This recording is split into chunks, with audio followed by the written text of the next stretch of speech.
Sorry கண்ணா, இன்னைக்கு என்னால் login பண்ண முடியாது. ஏன்னா நான் இன்னைக்கு sick leave. Idea sorry, was speaking at mute. Tell me, இன்னும் எத்தனை டாஸ்க்கு தாண்டா எனக்கு நீங்கள் கொடுப்பீங்க? முடிச்சிடுறேன். எனி எண்ட் ஆஃப் த டேக்குள்ளே நீங்கள் கொடுத்த அத்தனை டாஸ்கையும் முடிச்சிடுறேன். Will update by ஈஓடி.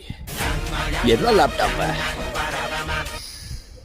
கேள்விப்பட்ட எஸ்கலேஷன் மெயில் வந்திருக்கு அப்படி சொல்லி சொன்னாங்க. ரொம்ப சந்தோஷம் இல்லை. கவலைப்படாதே கண்ணா, உனக்கு மேலே ஆண்டு ஒருத்தர் இருக்கா, அவன் வெளில பார்த்துப்பான். By the way, I'm facing a network issue. Nothing can do.